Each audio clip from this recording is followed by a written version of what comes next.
Little girl refuses to take off her hoodie. Teacher smells something strange and calls 911 in panic. Before we dive into the story, drop a comment below and tell us where you're watching from. Enjoy the story. In a picture-perfect neighborhood lined with maple trees and manicured lawns stood the A. Collins family home. From the outside, it was everything a dream home should be. Gleaming windows, a beautiful garden, and a sleek modern design that made neighbors slow down just to admire it. This was where 6-year-old Harper Collins lived, though if you walked through those spotless rooms, you might not immediately notice her. Harper was a small, thin child, with large brown eyes that seemed to take in everything around her. Those eyes carried a quiet sadness that children her age rarely possess, a weariness that belonged on much older faces. But what everyone noticed first about Harper wasn't her eyes, but the oversized purple hoodie she wore every single day, regardless of the weather. "Harper, stand over there by the window. The light's better," instructed Vanessa Collins, Harper's mother, as she adjusted her phone camera. "And remember to smile. No, bigger than that. Like we practiced." Harper obediently moved to the spot marked by invisible boundaries she'd learned to recognize. When her mother raised her voice slightly to correct her posture, Harper flinched instinctively, glancing around before repositioning herself. These small gestures of learned caution went unnoticed as Vanessa continued filming for her popular social media channel. Picture perfect living with Vanessa. "That's it. Now say the line we rehearsed." "I love helping Mommy bake healthy treats," Harper recited in a small voice, though the kitchen counter was spotless, and no actual baking had occurred. "Perfect. That's going to look wonderful for the organic food sponsorship." Vanessa beamed at her phone, already typing hashtags. She barely glanced at Harper, who had already faded back into the corner of the room, pulling her purple sleeves down over her hands. The front door opened, and Dr. James Collins rushed in, still wearing his hospital scrubs. "Sorry I'm late again," he called out, setting down his medical bag. "Emergency surgery ran long." "Daddy." Harper's face lit up for a moment, but she held back, watching as her father kissed her mother's cheek, and immediately became absorbed in a conversation about a charity gala they were attending that evening. "The babysitter will be here in 20 minutes, Vanessa reminded him, scrolling through her phone. Harper's already had dinner. Though Harper stood just a few feet away, they discussed her as if she weren't present. In truth, she hadn't eaten. The plate of food left in the kitchen had gone untouched because her arms had been itching too badly to focus on eating. That night, after the babysitter had fallen asleep watching television, Harper crept to the bathroom with the careful silence of someone practiced at moving unnoticed. She rolled up her sleeve and winced at the angry red patches covering her skin. The small tube of cream she kept hidden under her mattress was nearly empty. With trembling fingers, she applied what little remained to the worst spots, biting her lip against the stinging pain. In the Grand Collins house with its designer furniture and showcase kitchen, Harper had learned an important skill: how to be invisible. It was safer that way. Safer to hide behind her purple hoodie. Safer to keep her secrets. Safer to pretend everything was perfect. Tomorrow would be another school day with Miss Ellen Parker's first grade class, the only place where Harper sometimes forgot to be invisible. The morning bell at Oakwood Elementary chimed through the hallways as children rushed to their classrooms, filling the corridors with laughter and excited chatter. Miss Ellen Parker stood at her classroom door, greeting each of her first graders with a warm smile.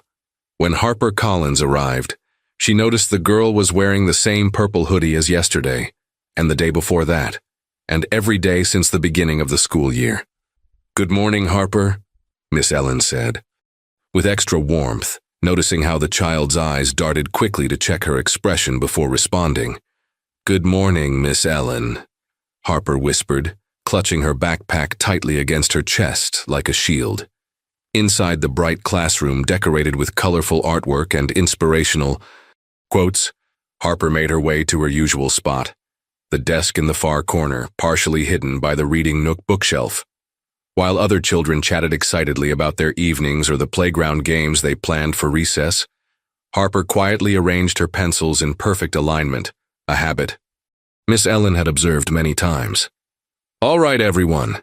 Today we're going to start with our spring art project," Miss Ellen announced, holding up a vibrant example of a tissue paper flower collage.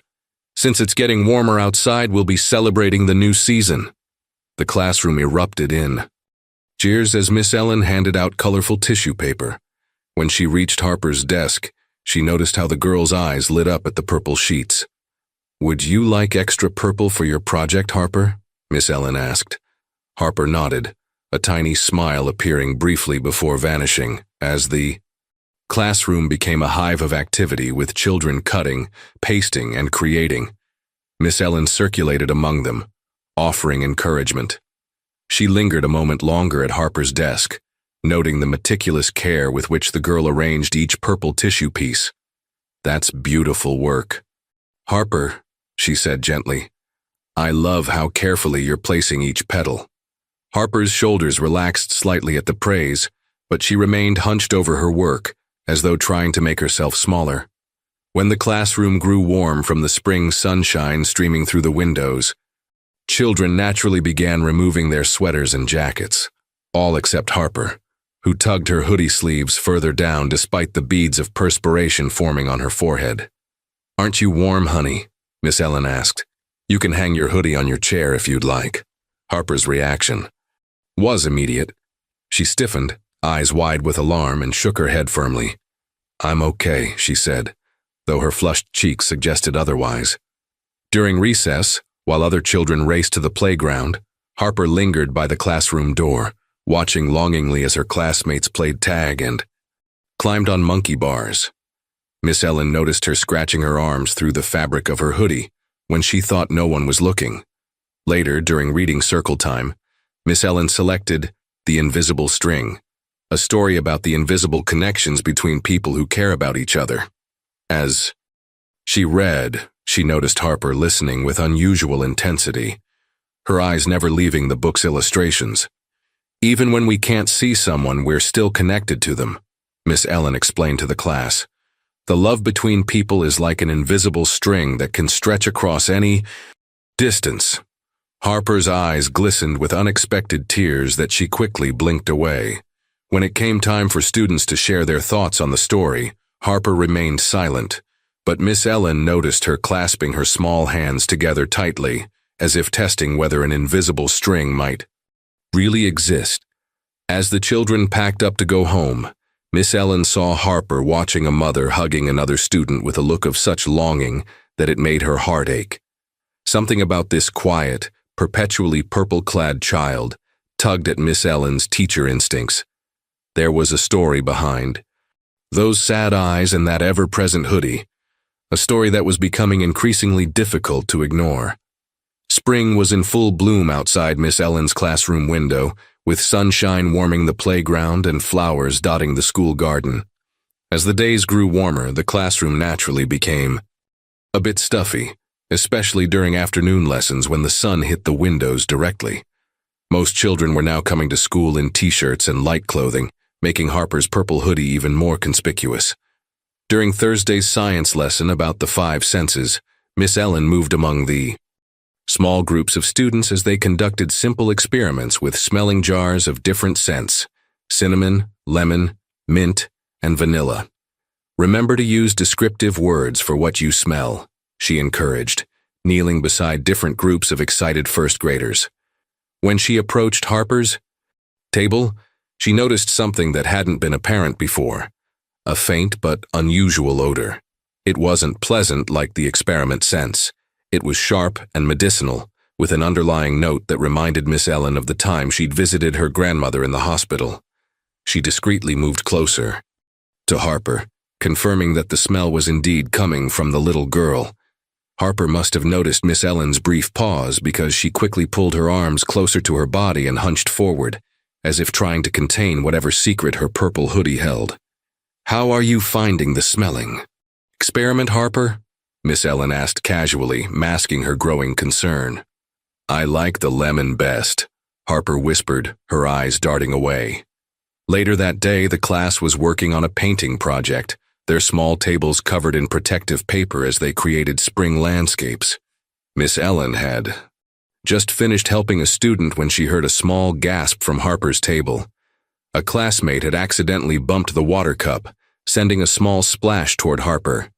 The water barely touched the edge of Harper's purple sleeve, but her reaction was immediate and alarming.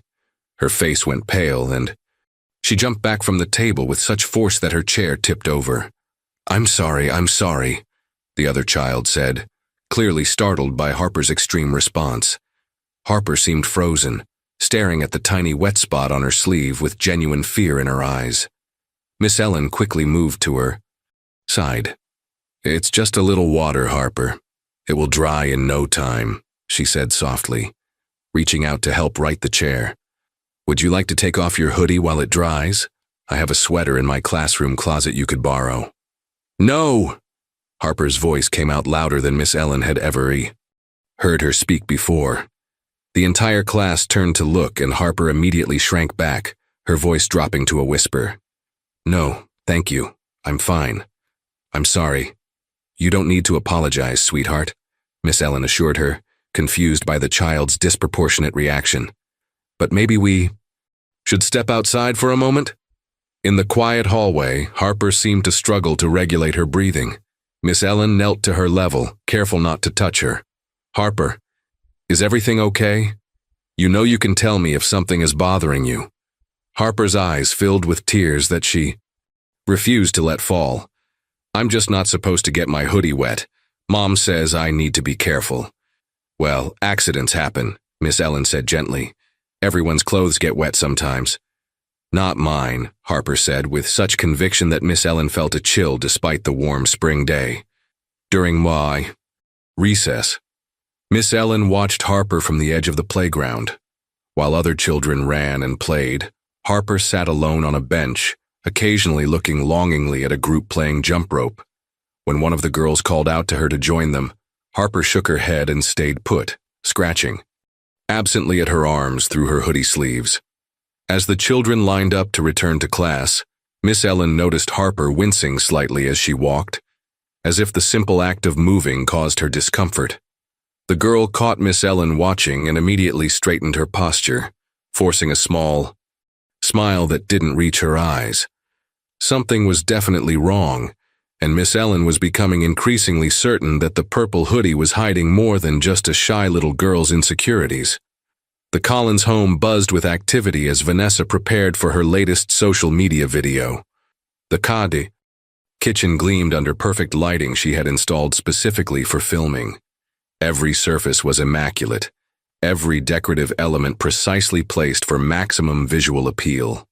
"Harper, we're filming the Family Dinner Made Easy segment in 10 minutes, Vanessa called up the stairs. "Wear the blue dress I laid out on your bed." Harper stood in her bedroom, looking at the pretty blue dress with its short sleeves and matching headband. She bit her lip, knowing what would happen if she put it on. Slowly, she picked up her purple hoodie instead, pulling it over her head and feeling the familiar weight settle on her shoulders like armor. When she came downstairs, Vanessa's smile faltered. "Harper, I specifically asked you to wear the blue dress," she said, her voice tight. "The sponsors are expecting a coordinated family look." "But Mom, we don't have time for this, just stay out of frame then." Vanessa turned away, checking her reflection in her phone camera. Harper retreated to the corner of the kitchen, watching as her mother transformed into her online persona, bright, bubbly, and full of perfect parenting wisdom. The camera started recording, and Vanessa began chopping vegetables with practiced precision. "Welcome back to Picture Perfect Living. Today I'm showing you how my family enjoys our special Thursday night dinner tradition. It's healthy, delicious, and takes just 30 minutes. Though the video would show a loving mother preparing a nutritious meal for her family, the reality was quite different. Once filming ended, Vanessa packaged up most of the beautifully arranged food for photos the next day. She placed a small portion on a plate for Harper. "Eat in the kitchen, please. I need to edit this footage before your father gets home," Vanessa said, already absorbed in her phone. Harper sat alone at the kitchen counter, picking at her food. Her arms itched terribly today, making it hard to concentrate on eating. After a few bites, she abandoned the meal and slipped upstairs unnoticed. Hours later, the front door opened as Dr. James Collins returned home. Harper, who had been reading quietly in her room, heard his voice and crept to the top of the stairs. "Sorry I'm late again," her father was saying. "We had an emergency case, a young boy with a complex fracture." "You're always late these days, James," Vanessa replied. "The charity gala is tomorrow night, and we still haven't coordinated our outfits. The Hendersons will be there, and they're key donors to the hospital board." Harper watched her parents from between the stair railings, hoping her father might look up and see her. But his attention remained fixed on Vanessa and their conversation about people Harper didn't know. "Is Harper already in bed?" he asked eventually, glancing at his watch. "I assume so. She barely touched her dinner again," Vanessa said with a sigh. "I'm starting to think she's being picky just to be difficult." Harper retreated silently to her room before her father could look up. She had learned the art of moving without making a sound, of existing without disturbing the carefully curated world her parents had built. Later that night, when the house was quiet and dark, Harper slipped into the bathroom with practiced eye. Stealth. She turned on the water to mask any sounds and slowly rolled up her sleeves. Her arms were covered in angry red patches that itched relentlessly. Some areas looked worse than yesterday, with small cracks appearing in her skin that stung when she moved.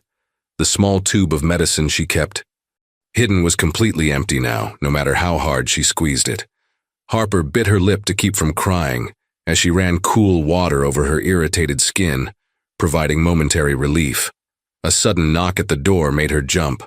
"Harper?" It was her mother's voice. "What are you doing up so late?" Harper quickly pulled down her sleeves and turned off the water. "Just getting a drink," she called back, her heart racing. The door opened, and Vanessa looked in with suspicious eyes. She noticed the empty medicine tube on the counter before Harper could hide it. "Where did you get that?" she asked, sharply. "It was from before," Harper whispered. Vanessa picked up the tube, her expression darkening.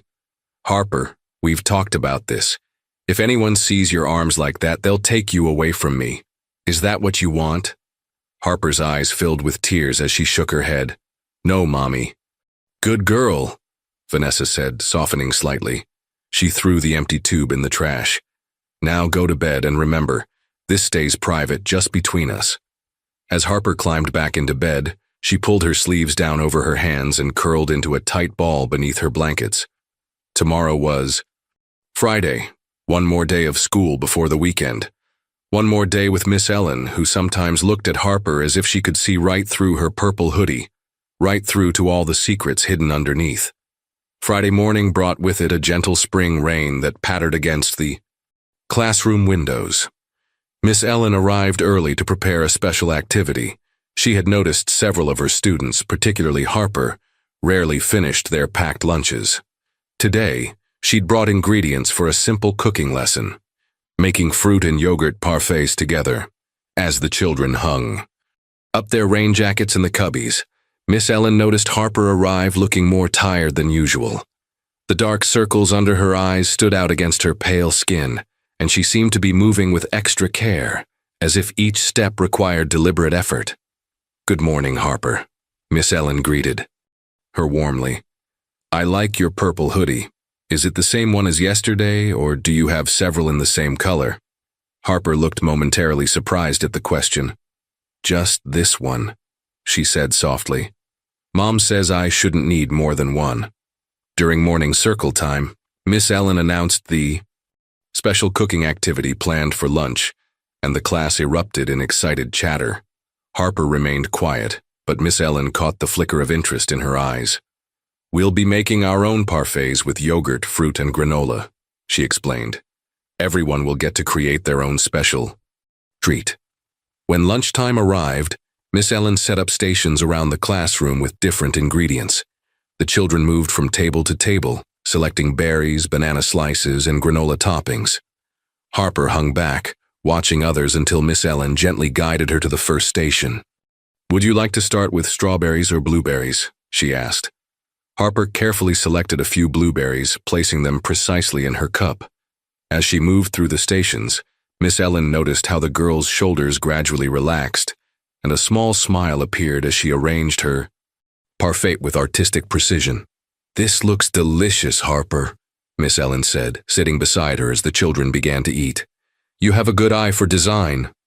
Harper's smile grew a little wider. "I like making things pretty," she said, taking a small spoonful of her creation. "You know, Miss," Ellen said casually, "I've noticed you don't always eat your packed lunch. Is there a reason for that?" Harper's spoon paused halfway to her mouth. She glanced around to make sure no one was listening before whispering, "Sometimes my arms hurt too much to be hungry." The honest admission, spoken so matter-of-factly, sent a chill through Miss Ellen. Before she could ask a follow-up question, Harper continued eating as if nothing unusual had been said. After lunch, while the children worked on their writing journals, Miss Ellen's phone buzzed with an email notification. It was from Vanessa Collins, a mass email sent to parents, teachers, and apparently her entire contact list. "Exciting news. We've been selected as the face of Gleaming Home's new spring campaign. Professional photographers will be at our house this weekend for a major photo shoot featuring our picture-perfect family. I've so blessed and grateful for this amazing opportunity. Blessed, Saiju, picture-perfect living." Miss Ellen frowned at the attached photo of the Collins family, Vanessa smiling broadly, Dr. James looking polished but distant, and Harper standing stiffly between them in her purple hoodie, her smile naughty, reaching her eyes. Later that afternoon, Miss Ellen asked Harper to stay behind for a moment as the other children prepared for dismissal. "Harper, I made extra parfaits. Would you like to take one home for later?" she asked, holding out a sealed container. Harper's eyes widened. "Yes, please," she whispered. Then, glancing toward the door, she added, "But can I eat it now instead? We have the big photo shoot tomorrow, and Mom says I need to smile without showing my teeth and keep my arms covered to look my best." The statement, delivered in the same tone one might use to recite a math fact, made Miss Ellen's heart sink. She handed Harper the parfait and watched as the girl quickly ate it, clearly hungry despite the lunch they'd shared earlier.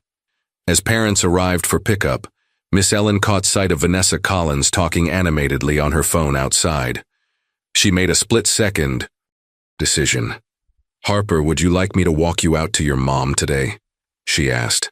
Harper nodded, seemingly relieved not to walk alone. As they approached Vanessa, Miss Ellen overheard her conversation.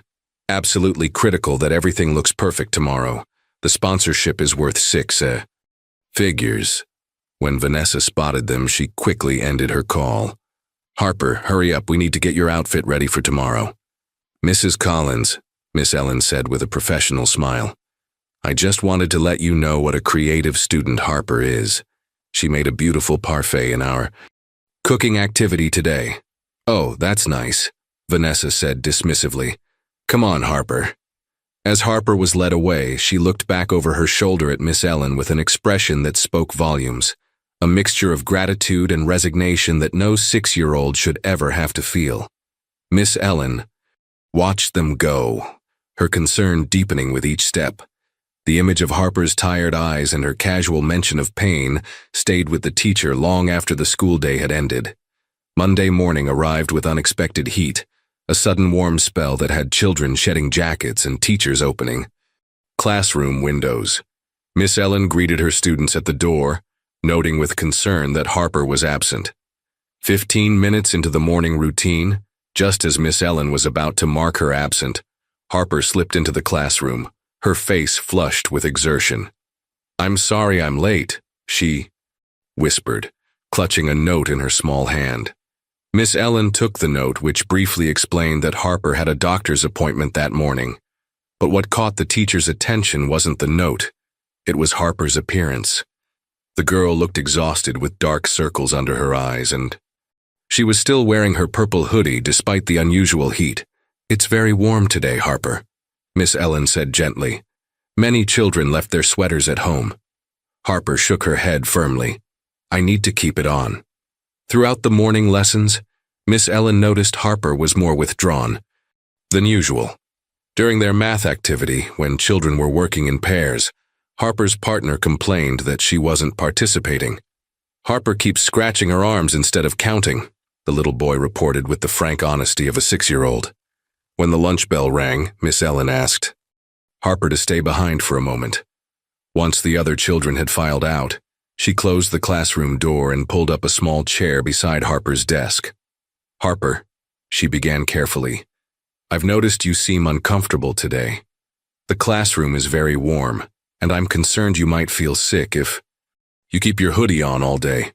Harper stared down at her desk, her fingers fidgeting with her pencil.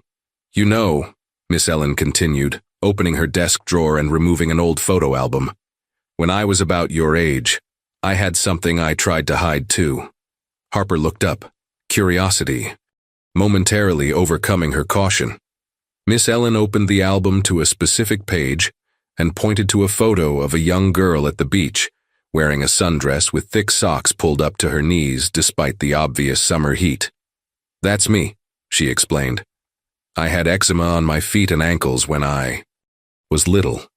My skin would get red, itchy patches that sometimes cracked and hurt. I was so embarrassed that I wore thick socks to the beach every summer. I thought no one should see my feet because they looked different." Harper's eyes widened with recognition. "I nearly passed out from heat stroke. One day," Miss Ellen continued, "all because I was trying to hide something that wasn't my fault. My parents didn't really understand how uncomfortable I was. They thought I was being difficult." "What happened?" Harper whispered, truly engaged for the first time that day. "My grandmother noticed I was suffering. She had the same condition when she was young, and she taught me that there was nothing to be ashamed of. She helped me find the right medicine and showed me how to take care of my skin."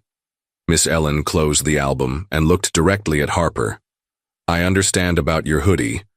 Harper, sometimes we hide things because we're afraid of what others might think, or because someone told us we should be embarrassed. But hiding can sometimes make things worse." A heavy silence filled the classroom. Harper's eyes glistened with unshed tears as she stared at Miss Ellen's photo.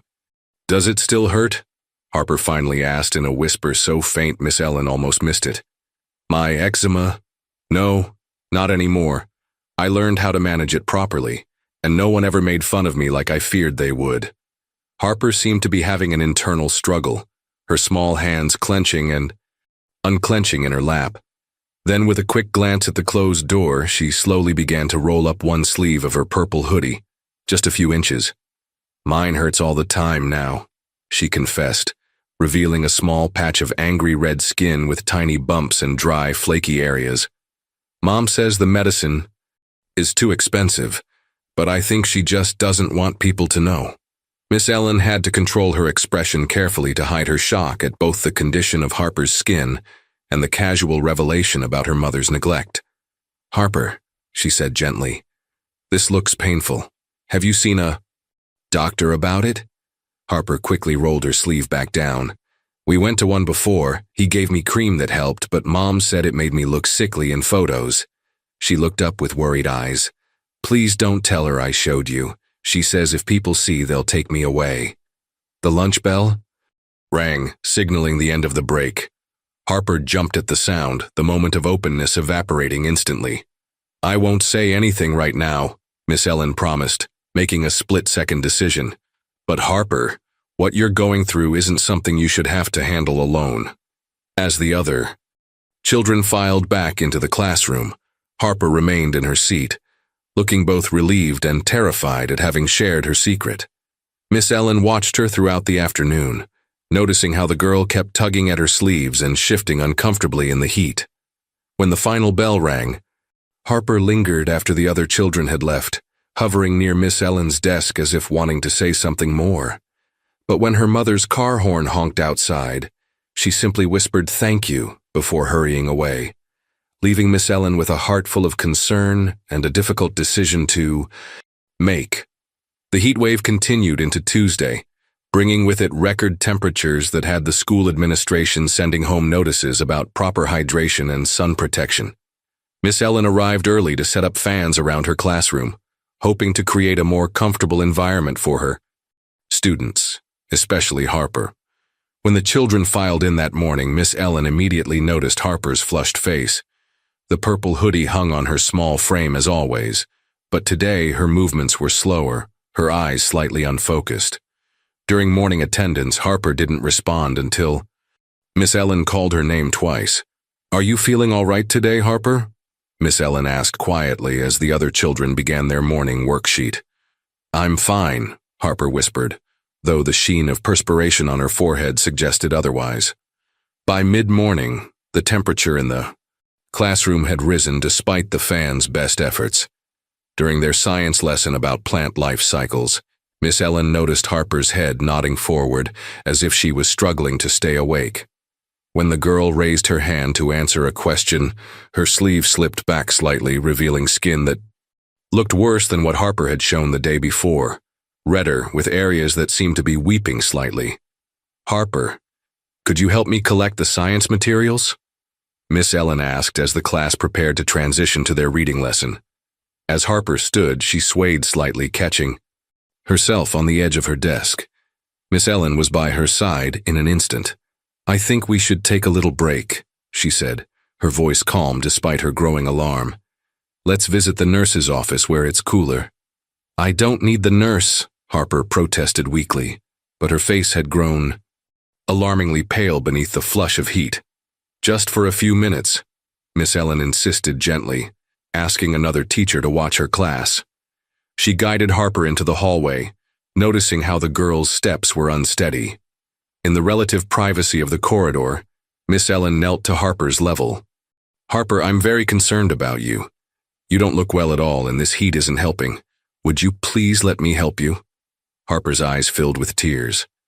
"Mom will be so mad," she whispered. "Right now, I'm more concerned about you than about your mom being upset," Miss Ellen said firmly. "Sometimes adults need to make difficult decisions to keep children safe." Something in her tone must have reached through Harper's fear. The little girl looked up at Miss Ellen, really looked at her, as if searching for something in her teacher's expression. Whatever she saw there seemed to give her courage. "It hurts more today," Harper admitted, "and I feel dizzy." "May I see?" Miss Ellen asked gently. After a moment's hesitation, Harper gave a tiny nod. With trembling hands, she slowly pushed up the sleeve of her purple hoodie, revealing what Miss Ellen had feared. Her arm was covered in angry red patches, some now clearly infected with small areas of yellowish crust and swelling. Miss Ellen kept her expression calm with tremendous effort. "Your other arm too?" Harper nodded miserably. "And other places?" Another nod. "Harper, this needs medical attention right away." Miss Ellen said, her voice gentle but firm. "This type of skin condition can make you very sick if it's not treated properly." "But Mom says—" "I know what your mom says," Miss Ellen interrupted softly. "But sometimes even moms can make mistakes. This isn't about getting anyone in trouble. It's about making sure you're healthy and not in pain." Harper's resistance crumbled suddenly, like a dam breaking. "It hurts so much," she whispered, a tear sliding down her cheek. "And I'm so hot all the time." Without another word, Miss Ellen guided Harper to the nurse's office. School nurse Jenkins took one look at Harper's arms and her feverish appearance, and immediately called the principal.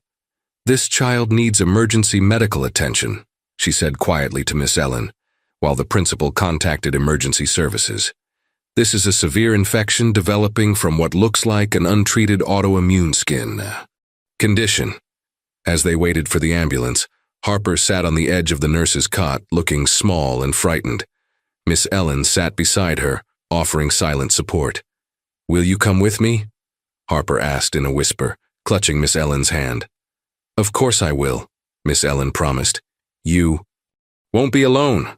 When the paramedics arrived, they spoke gently to Harper as they checked her vital signs and carefully helped her onto a stretcher. As they prepared to leave, Harper suddenly looked panicked. "Please don't tell my mom I showed you," she pleaded with Miss Ellen. "She'll be so angry." Miss Ellen held Harper's small hand as they walked toward the ambulance. "Let me worry about that," she said reassuringly. "The most important thing right now is getting you feeling better." As the ambulance doors closed, Miss Ellen caught a final glimpse of Harper's frightened but trusting eyes. Eyes that were finally asking for the help she had needed for so long. The pediatric wing of Oakwood Memorial Hospital was a stark contrast to the school environment. Bright overhead lights, the steady beep of monitors, and the hushed voices of medical staff created an atmosphere that made Miss Ellen's heart beat faster with worry. She sat in a chair beside Harper's hospital bed, having kept her promise to stay with the child while the hospital contacted her parents. Harper looked impossibly small in the large hospital bed, her purple hoodie finally replaced with a soft hospital gown, patterned with cartoon animals. A nurse had gently cleaned her arms and applied medicated ointment, covering the worst areas with light bandages. An IV line delivered fluids and medicine to treat her fever and the infection that had developed in her skin. "Is this where my dad works?" Harper asked, her voice thin but clearer than it had been at school. "I believe so," Miss Ellen said. "He's a doctor here, right?" Harper nodded. "He fixes people's bones, but he's always in a different part of the hospital." She looked around the room with curiosity rather than fear now that the initial, frightening moments had passed. "The doctors here are nice. They didn't get mad when they saw my arms." "Of course they didn't," Miss Ellen assured her. "No one should ever make you feel bad about something that isn't your fault." A pediatric dermatologist, Dr. Rivera, had already examined Harper thoroughly and spoken quietly with Miss Ellen outside the room. "She has a fairly severe case of atopic dermatitis, an autoimmune skin condition that requires consistent treatment. It appears she was prescribed appropriate medication at some point, but the treatment was interrupted. The resulting inflammation became infected, which explains her fever. With proper care, she should recover well, but we're concerned about why the treatment stopped." Now, as they waited for Harper's parents to arrive, a social worker named Ms. Winters sat in a chair on the other side of the room, occasionally making notes on her tablet. Her presence was required whenever a child was brought to the hospital, under circumstances that suggested possible neglect. Harper seemed oblivious to the implications, relieved simply to be in a cool room without her heavy hoodie.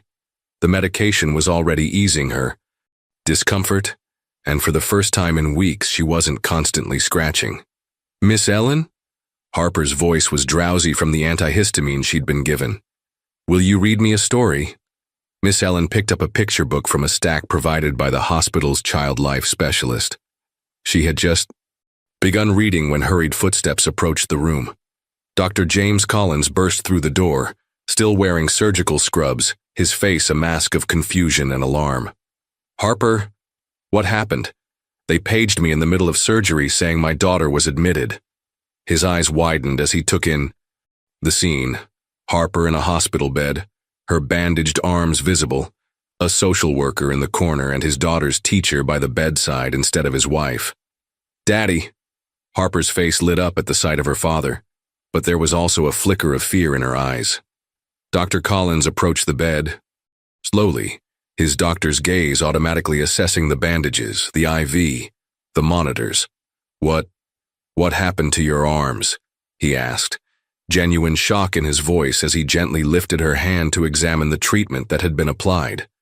Before Harper could answer, Vanessa Collins appeared in the doorway, breathless and wide-eyed. "What is going on here?" she demanded, looking from Harper to Miss Ellen with accusation in her eyes. "I got a call that Harper was taken to the hospital in an ambulance. Why wasn't I consulted before such a drastic measure was taken?" Mrs. Collins, the social worker, spoke up, rising from her chair. "I'm Gloria Winters from Child Protective Services. Your daughter was brought here because she had a high fever and a severe skin infection requiring immediate medical attention." "This is ridiculous," Vanessa snapped, though Miss Ellen noticed her eyes, darting nervously to the bandages on Harper's arms. "Harper has sensitive skin. We've been treating it at home." Dr. Collins turned to his wife with a bewildered expression. "Treating what at home? This is the first I'm seeing of anything this serious." He looked back at Harper's arms, his medical training clearly helping him recognize the severity. "This is an advanced case of Atopic dermatitis, Dr. Rivera said, entering the room with a tablet displaying Harper's medical charts. Mr. and Mrs. Collins, I'm Dr. Rivera, pediatric dermatology. Your daughter has a serious autoimmune skin condition that has developed a secondary infection. Our records show she was diagnosed 4 months ago by Dr. Patel and prescribed a treatment regimen, but the prescriptions haven't been refilled since the initial visit. Dr. Collins's face drained of color. 4 months ago? I was never informed of any diagnosis.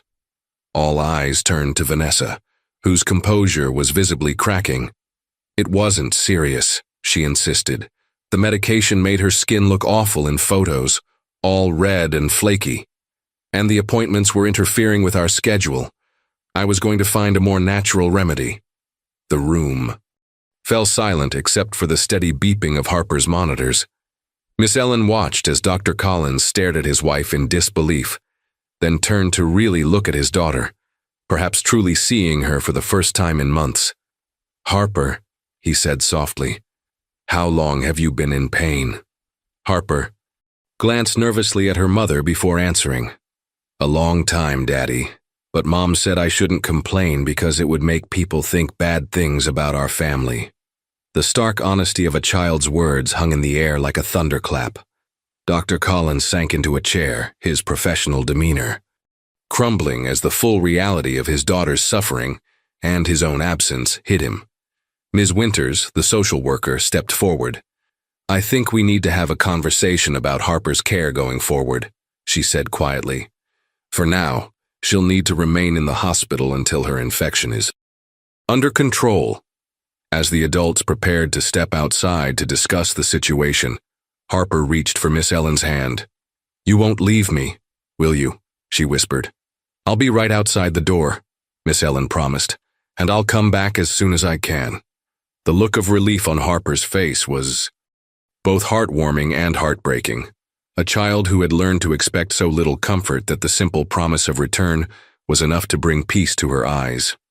The conversation in the hospital corridor was tense, voices kept deliberately low but edged with emotion.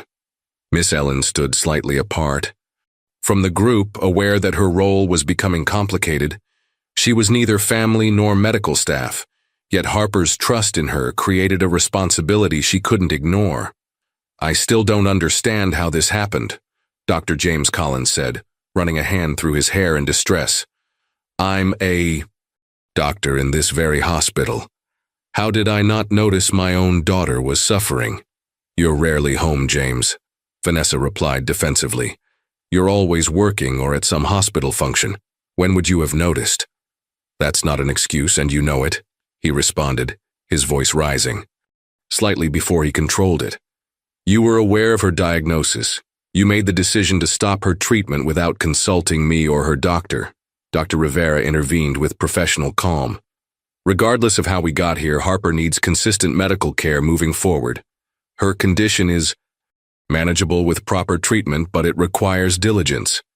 The infection is responding to antibiotics, but we'll need to establish a long-term care plan. Ms. Winters, the social worker, nodded. That's my primary concern as well. Harper's physical well-being has been compromised, and we need to ensure this doesn't happen again. She turned to Vanessa. Mrs. Collins, can you help me understand why you discontinued Harper's medication? Vanessa's composed facade was crumbling by the minute. You don't understand the pressure, she said, her voice brittle. My entire career is built on presenting a perfect family image. The sponsors, the followers, they expect perfection. The medication made her skin look worse before it got better. People were starting to comment on my posts, asking what was wrong with her. Miss Ellen couldn't remain silent any longer. So you made her wear that? Hoodie instead? Even in this heat wave? Vanessa shot her a cold look. You're just her teacher. You have no right to judge my parenting decisions. I'm her teacher who watched her suffering every day, Miss Ellen replied steadily.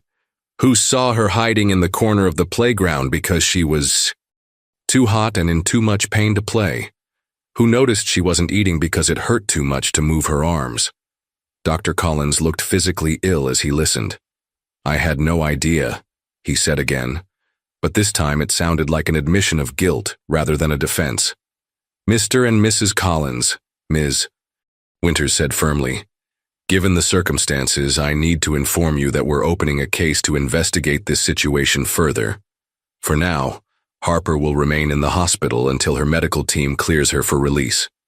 And then what? Dr. Collins asked, his medical training helping him understand the implications. That depends on our findings, Ms. Winters explained. We'll need to evaluate your home situation and determine the most appropriate environment for Harper's recovery. You can't take our daughter, Vanessa said, panic rising in her voice. No one is making that determination yet, Ms. Winters assured her. But I do need to be clear, Harper's health has to be the priority moving forward. As the difficult conversation continued, a nurse emerged from Harper's room. Excuse me, but Harper is asking for Miss Ellen, she said. Inside the room, Harper was sitting, up in bed looking less feverish but anxious. Her eyes brightened when she saw Miss Ellen. They were talking so long, Harper said. Is everyone mad? Miss Ellen sat beside the bed. They're concerned about you, Harper. Everyone wants to make sure you get better. Even Mom? Harper asked with surprising insight. Your mom has some things to figure out, Miss Ellen said carefully, but your dad seems very worried about you. Harper nodded thoughtfully. He looked at me different today, like he was really seeing me. She fidgeted with the edge of her blanket. There's a nice nurse named Joy who's been taking care of me. She doesn't make me feel bad about my skin. She says lots of kids have the same thing. She's right, Miss Ellen confirmed. And with the right medicine and care, it can get much better. A knock at the door interrupted their conversation. A tall woman with James, Collins's eyes and a warm smile entered the room. Harper? I'm your Aunt Macy, your dad's sister. I came as soon as I heard you were in the hospital. Harper shrank back slightly, eyeing the newcomer with caution born of too many disappointments. I've been living in Chicago, so we haven't met before, Macy explained, approaching the bed. But I've seen pictures of you, though I have to say you're even prettier in person. She glanced at Miss Ellen. I'm sorry. I don't think we've met. This is Miss Ellen, my teacher, Harper said before Miss Ellen could respond. She stayed with me in the ambulance and read me stories. Well, I'm very grateful to you for taking care of my niece, Macy said, her smile warm but her eyes assessing. From the doorway, Ms. Winters watched the interaction with professional interest. Ms. Collins, if you have a moment, I'd like to speak with you as, well, we're discussing Harper's care arrangements going forward. Of course, Macy replied smoothly. That's exactly why I'm here. As Harper's aunt, I want to help however I can during this difficult time. As Macy and Ms. Winters stepped out to join the others, Harper turned to Miss Ellen with a whisper. I didn't know I had an aunt. Sometimes family can surprise us, Miss Ellen said, though something about Macy's perfectly timed arrival stirred an uneasy feeling she couldn't quite name. Harper nodded, sinking back against her pillows with a small sigh. For the first time in months, she wasn't hiding beneath her purple hoodie, and despite the hospital setting and the uncertainty swirling around her, there was a new peace in her expression, the relief of a child who no longer had to carry a painful secret alone. Chapter 10. The perfect Aunt Harper's hospital room transformed over the next 2 days. What began as a sterile clinical space now held cheerful get-well cards from her classmates, a small collection of stuffed animals, and a vase of bright yellow daisies from the school staff. The most dramatic change, however, was in Harper herself. With proper medication, her skin was already beginning to heal, and without the constant pain and itching, her natural personality was emerging like a butterfly from a chrysalis. Miss Ellen visited each afternoon after school, bringing Harper's assignments and staying to read stories or simply chat. Today she arrived to find Harper sitting up in bed, carefully coloring with the set of pencils Miss Ellen had brought the day before. You're looking so much better today, Miss Ellen greeted her with a smile. Harper nodded, holding up her drawing, a surprisingly detailed picture of a garden with a rainbow arching overhead. "Nurse Joy says I have a real talent for art," she said, a hint of pride in her voice that Miss Ellen had never heard before. "She's absolutely right," Miss Ellen agreed, sitting in the chair beside the bed. "Those flowers look almost real." Before Harper could respond, the door swung open and Aunt and Macy swept in carrying a large gift bag with glittering tissue paper spilling from the top.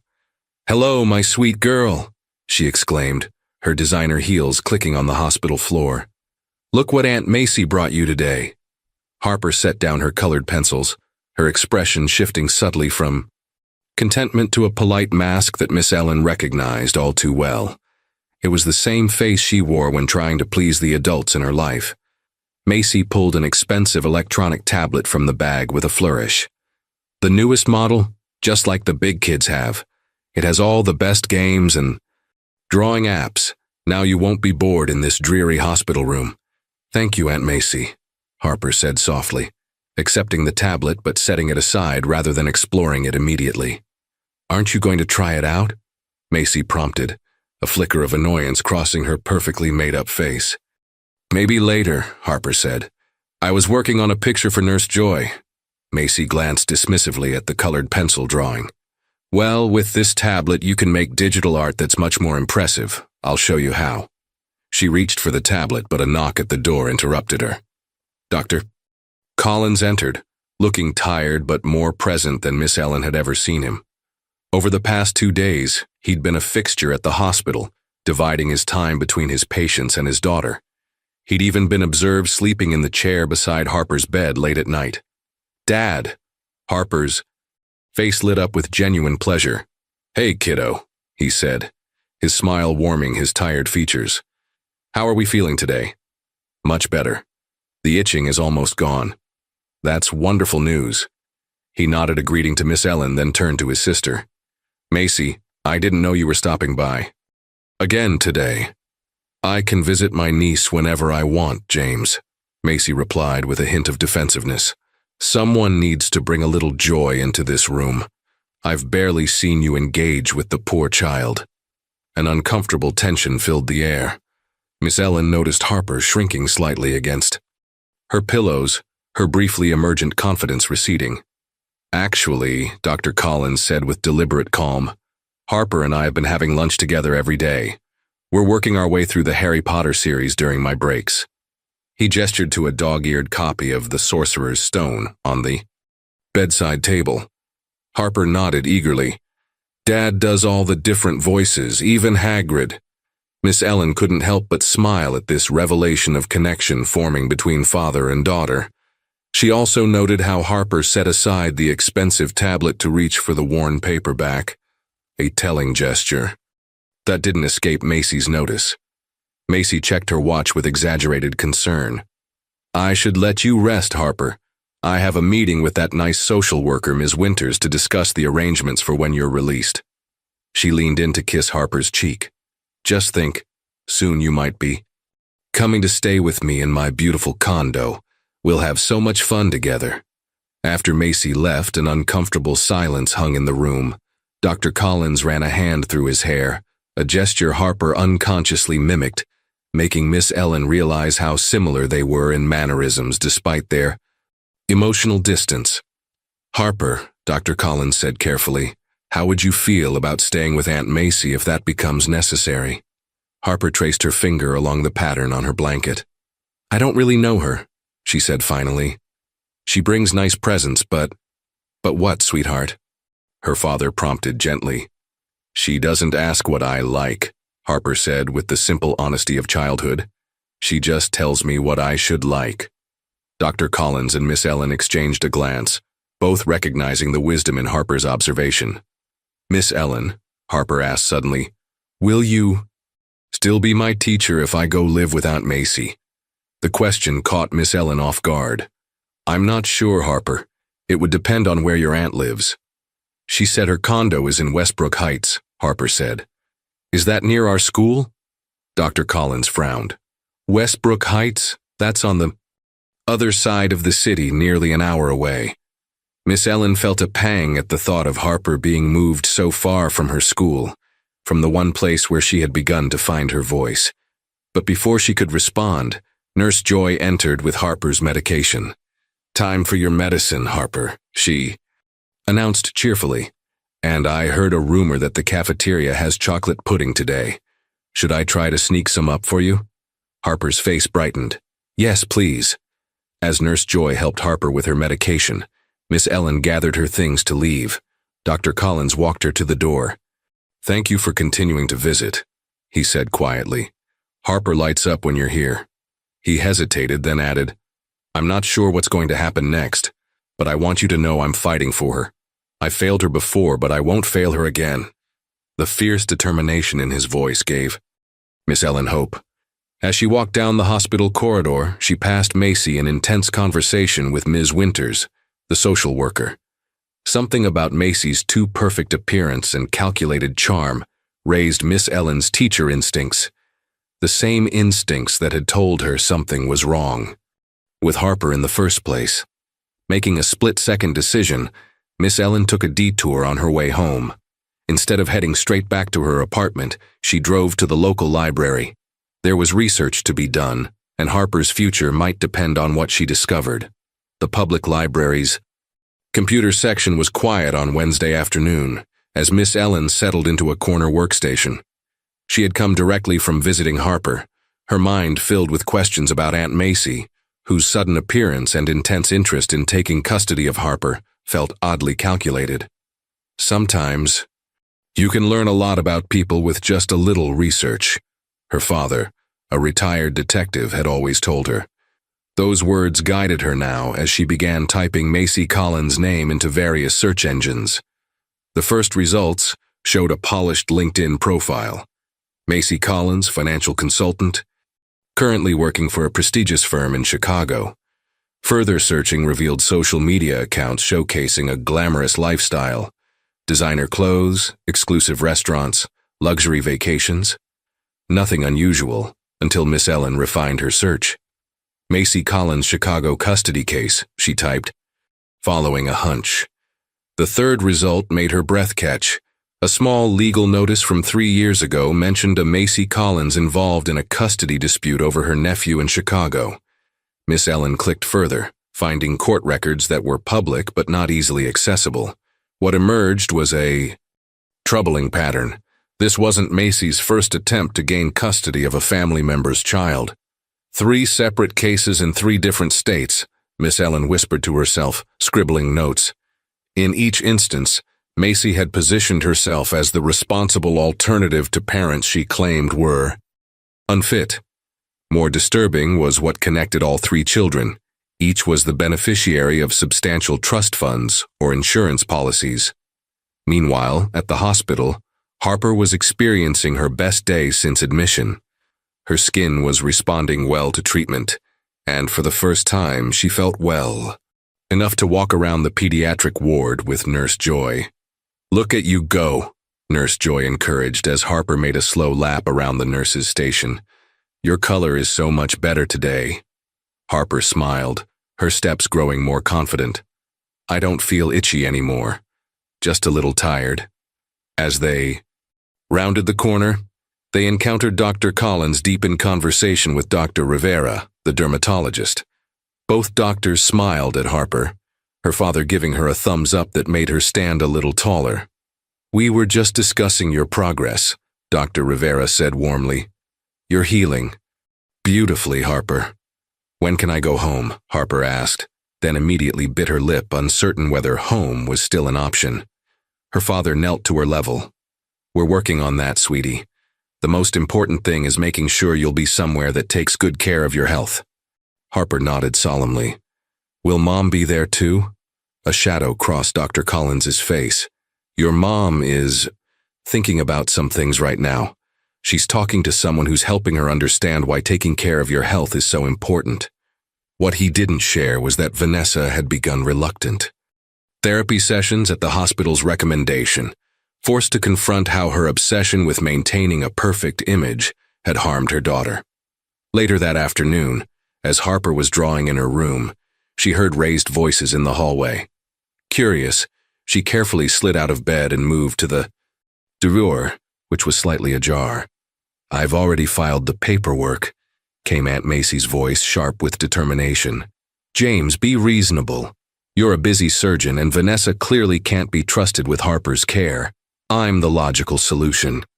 I don't understand why you're pushing this so hard," her father responded. "You've never shown interest in Harper before. She's my niece, of course I care about her welfare." Harper frowned, sensing something insincere in her aunt's voice that even at 6 years old she could recognize. It reminded her of how her mother sounded when filming content. That wasn't real.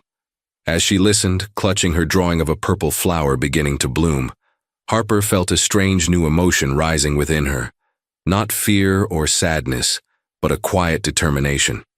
For the first time, she realized that what happened next might depend not just on the adults around her, but on her own voice as well.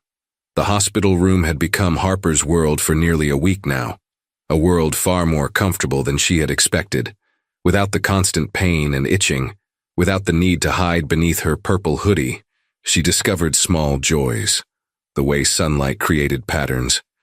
On her wall in the afternoon, the kind smiles of the hospital staff, and most surprisingly, her father's daily visits that had become the highlight of her days.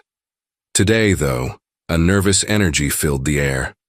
A family court hearing had been scheduled for the following day to determine Harper's temporary placement while the investigation continued. Everyone seemed on edge, speaking in hushed tones outside her door. Harper was coloring quietly when she heard a notification sound from the tablet Aunt Macy had given her.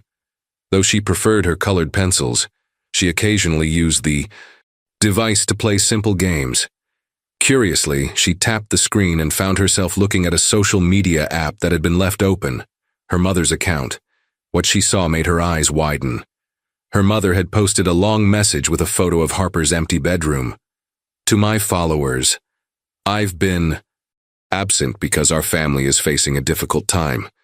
My beautiful daughter Harper has been in the hospital, and I've been unfairly portrayed as a mother who doesn't care. Nothing could be further from the truth. I only wanted what was best for her. I'm heartbroken and asking for your support during this challenging period. Pray for Harper.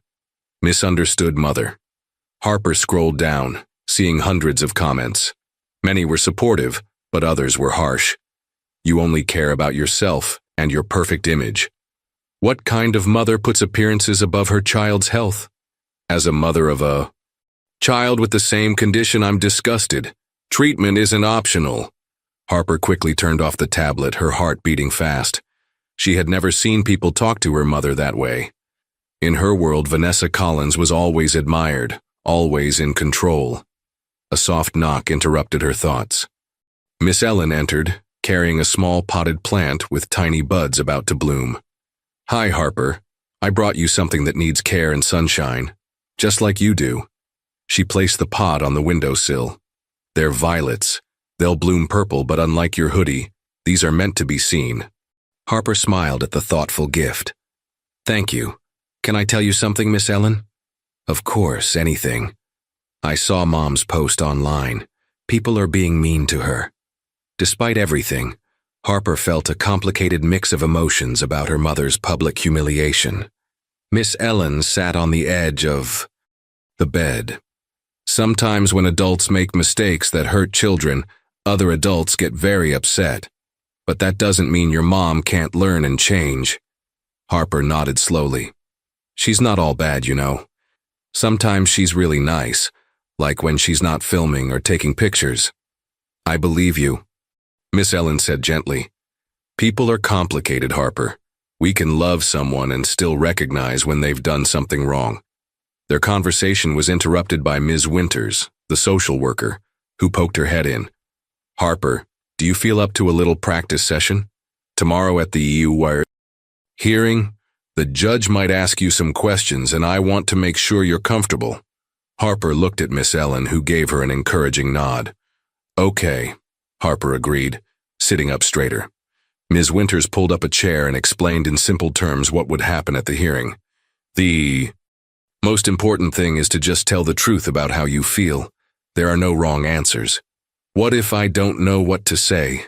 Harper asked, anxiety creeping into her voice.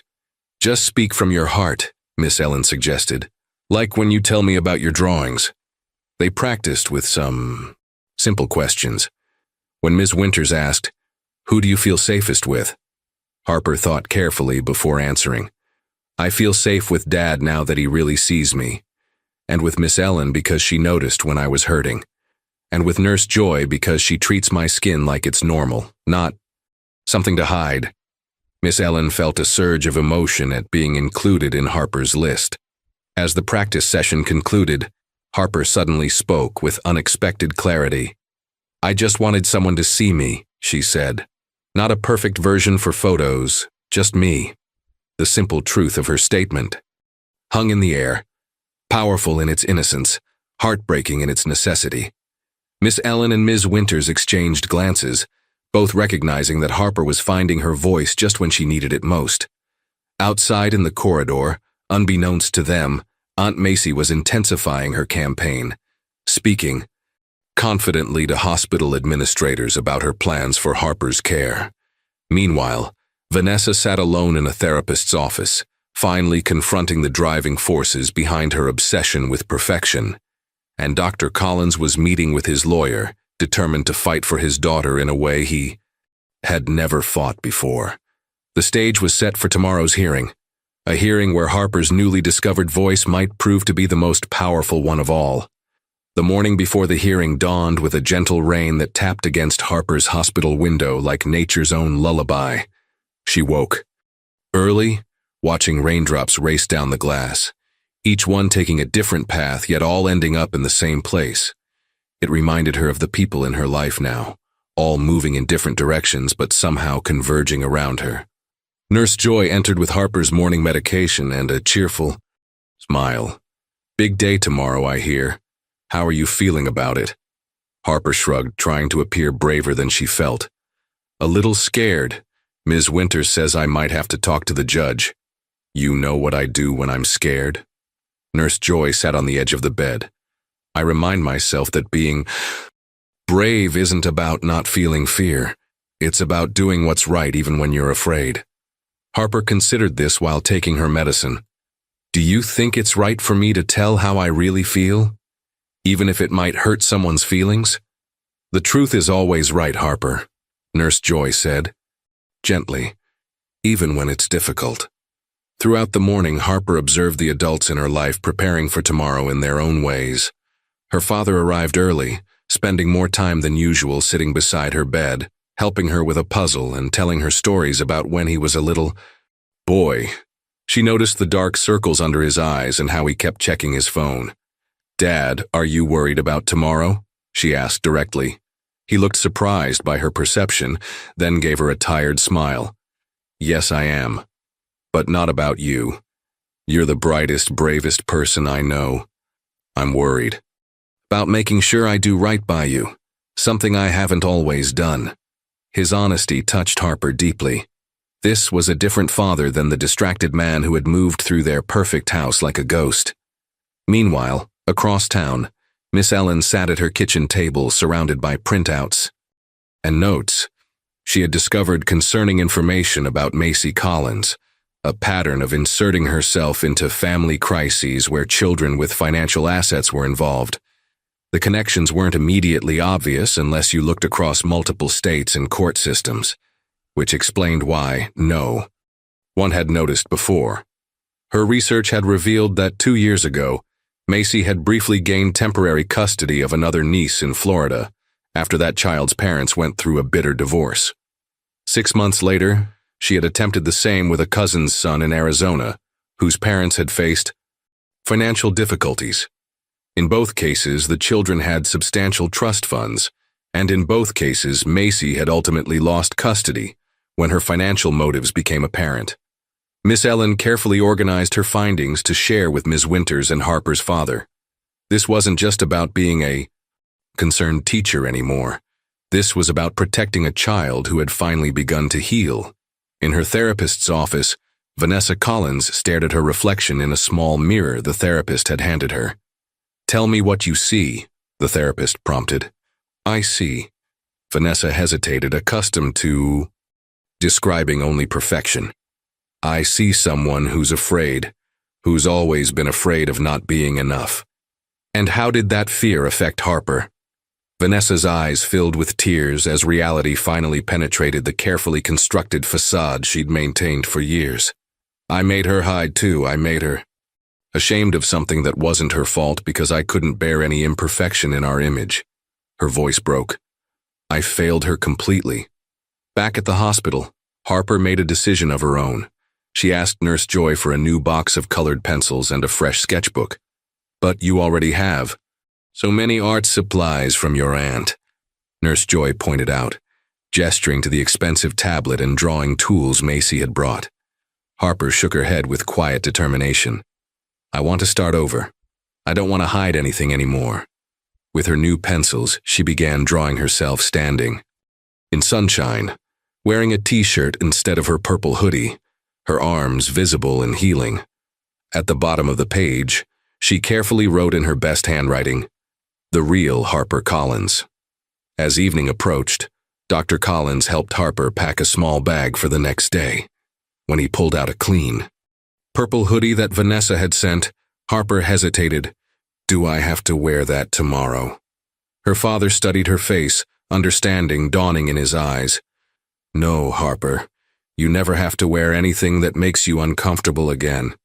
Harper smiled and reached instead for a light blue button-up shirt the hospital had provided. I think I'd like to wear this instead. The simple act of choosing was perhaps the most healing moment of all. The family court was nothing like Harper had imagined. Instead of the imposing, echoing chamber she'd seen on television shows, this room was smaller, with warm wood paneling and comfortable chairs arranged in a semicircle. Still, her heart pounded as she entered, wearing her chosen blue button-up shirt, her healing arms visible below the short sleeves. Judge Eleanor Ramirez, a woman with kind eyes and silver-streaked hair, sat at a desk raised, slightly above the others. She smiled gently at Harper as Dr. Collins guided his daughter to their seats. Good morning, everyone, Judge Ramirez began. I want to remind everyone that this is not a criminal proceeding, but a hearing to determine the best temporary placement for Harper Collins while the family situation is assessed. Our priority is Harper's well-being and safety. Harper watched as the adults around her shifted in their seats. Her father sat beside her, his hand occasionally patting hers reassuringly. Across the room, her mother looked almost unrecognizable without her perfect makeup and styled hair. Smaller somehow and undeniably nervous. Aunt Macy sat perfectly poised in an expensive suit, confidence radiating from her polished appearance. Ms. Winters, the social worker, sat near the judge with a folder of papers, while Miss Ellen waited quietly in the back row, having been called as a witness. The proceedings began with Dr. Rivera explaining Harper's medical condition and treatment plan. With proper medication and care, Harper should make a complete recovery. However, consistency is essential. Interruptions in treatment could cause significant setbacks. Next came Nurse Joy, who spoke warmly about Harper's progress in the hospital. She's shown remarkable resilience and a positive attitude toward her treatment. She's a delightful child who deserves an environment where her health is prioritized. Ms. Winters presented her assessment of the family situation, outlining concerns about Vanessa's past decisions regarding Harper's medical care and Dr. Collins's previous lack of involvement in day-to-day parenting. When Macy took the stand, she spoke with practiced eloquence about her stable finances, her spacious condo with a room already prepared for Harper, and her commitment to following all medical recommendations. I can provide Harper with the structure and attention she needs during this difficult transition, Macy said confidently. As her aunt, I share a blood connection, but none of the complications her parents are currently facing. When Miss Ellen was called to speak, she approached with her folder of research, detailing her observations of Harper at school and her concerns about Macy's sudden appearance and motivations. In my investigation, Miss Ellen explained carefully, I discovered that Ms. Collins has involved herself in similar situations with other family members' children. always children with significant financial assets. She presented copies of court records from Florida and Arizona. A murmur ran through the room as Macy's face tightened with barely controlled anger. "This is outrageous," Macy interjected. A school teacher playing detective? These situations were completely different. Judge Ramirez held up her hand. "Ms. Collins, you'll have an opportunity to respond. Please continue, Ms. Parker." Miss Ellen outlined the pattern she had uncovered, including the discovery that Harper was the beneficiary of a substantial insurance policy established by her grandparents, a fact that Dr. Collins confirmed with evident surprise. Vanessa spoke next, her usual confidence absent. "I made terrible mistakes," she admitted, her voice breaking.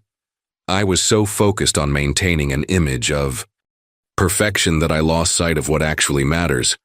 I'm working with a therapist now to understand why I put appearances above my daughter's health." She looked directly at Harper for the first time. "I'm so sorry, Harper. You deserved better." The sincerity in her mother's voice made Harper blink back unexpected tears. Finally, Dr. Collins spoke about his awakening to his daughter's situation. "I failed Harper by being an absent father. I was physically present in our home but emotionally absent. That changes now. I've arranged a modified work schedule and have already been implementing the medical care plan with Harper's doctors." As the testimonies concluded, Judge Ramirez looked thoughtfully at Harper, who had been listening attentively to every word. "Harper," the judge said gently, "would you like to say anything? You don't have to, but if there's something you want to tell me, I'd like to hear it." The room fell silent. Harper looked around at all the adults whose lives had become intertwined with hers, her parents, her aunt, her teacher, the medical staff, and the social workers. They were all waiting, all watching. Slowly, she stood, her small hands steady despite her nervousness. The judge smiled encouragingly. "Is there something you'd like to say, young lady?" Harper took a deep breath and spoke with unexpected clarity. "No, I just want to be heard." The simple statement, delivered with such conviction from a child who had been silenced for so long, seemed to fill the entire courtroom. Judge Ramirez nodded respectfully. "Then we are all listening, Harper. Please tell us what you want us to hear." In the quiet courtroom, Harper stood tall despite her small stature. For a moment, she seemed to gather her thoughts, looking at each of the adults who had shaped her young life. "I used to think being invisible was safer," she began, her voice gaining strength with each word. "I thought if I stayed quiet and hid inside my purple hoodie, nobody would be upset with me. Mom wanted me to look perfect in pictures and Dad was always too busy to notice me anyway." She turned to look at her parents, her eyes clear and direct. "But being invisible made me sick. Not just my skin, inside too, where no one could see." Harper touched her healing arms gently. "Miss Ellen saw me when no one else did. She didn't care if I looked perfect, she just cared if I was hurting." She glanced at Aunt Macy with surprising insight. "I don't want to live with someone who only sees what I'm worth, not who I am." Looking back at the judge, Harper finished with simple, profound truth. "I need people who see the real me and still love me. I need to be somewhere I don't have to hide anymore." The courtroom remained silent as Judge Ramirez thanked Harper for her bravery. After a brief recess, the judge delivered her decision. Harper would be placed in a specialized medical foster home temporarily, while her parents completed court-mandated therapy and parenting classes. Dr. Collins would have regular visitation rights, with a path to regaining custody if he continued his progress. Vanessa's visitation would be supervised initially. As for Aunt Macy, her petition was denied based on the concerning pattern in her past and clear financial motivations. 3 months later, on a perfect autumn day, Harper stood in the school garden beside Miss Ellen, both holding gardening trowels. Harper wore a bright yellow t-shirt, her arms now healed with only faint marks that would fade with time. "Ready to plant it?" Miss Ellen asked, gesturing to the small purple-violet plant they had nurtured together. Harper nodded, carefully digging a hole in the rich soil. "It's going to grow so much better here in the sunshine," she said, gently placing the violet in its new home. As they patted soil around the plant, Harper looked up at Miss Ellen. "Dad says I might be able to come home soon. He's different now. He listens and sees me. Mom's different too. She doesn't take so many pictures anymore." Miss Ellen smiled. "I'm so proud of you, Harper. Do you know that? For getting better? For being brave enough to be yourself. That's the hardest thing anyone can do." Harper glanced at the purple flower, now planted where everyone could see its beauty. "I don't need my old hoodie anymore," she said thoughtfully, "but I still like purple, just not for hiding." As they walked back to the classroom, Harper took Miss Ellen's hand. Around them, other children played and laughed in the schoolyard. A world Harper was finally part of, no longer watching from the sidelines, no longer invisible. In the garden behind them, the small purple violet turned its face to the sun, growing stronger in the light, just like the little girl who had planted it with such care and hope.